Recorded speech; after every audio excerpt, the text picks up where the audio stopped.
কথায় আছে যে বিয়ের পরে মেয়েরা নিজের বাড়ি, নিজের সংসার সমস্ত কিছু নিজের পায়। কথাটা কি আদৌ সত্যি? একটা সংসার পেতে, মানে নিজের সংসার পেতে একটা মেয়ের বিয়ের পরেও কিন্তু বহু বছর কেটে যায়। বিয়ের পরে যেরকম স্বামীর কাছে এলে মায়ের কথা মনে পড়ে, ঠিক সেরকমই মায়ের কাছে গেলে বরের জন্য মন খারাপ হতেই থাকে। আর আমার ক্ষেত্রে শুধু তো মা নয়, তার সাথে রয়েছে আমার পরম আদরের ভাই, যাকে ছেড়ে আমি একটা মুহূর্তও থাকতে পারতাম না।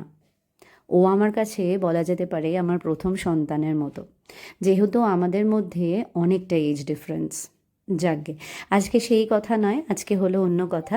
লাস্ট 4 দিন তো আমি মায়ের কাছে গেছিলাম। তো বাড়ি ফেরার পরে ঘরের সে এক ভয়ঙ্কর অবস্থা। তবে বিয়ের পর থেকে এই 3 বছরে আমি এটার সাথে হ্যাবিচুয়েটেড হয়ে গেছি। আমি ঘরে না থাকলে ঘরের অবস্থা ভয়ঙ্কর হয়ে থাকে, এবং আমি এটাই মেন্টাল প্রিপারেশন নিয়ে আসি যে আমাকে গিয়ে পুরোপুরিভাবে ডিপ ক্লিন করতে হবে। সেটা করতে করতেই আজকে সারাটা দিন চলে গেছিলো।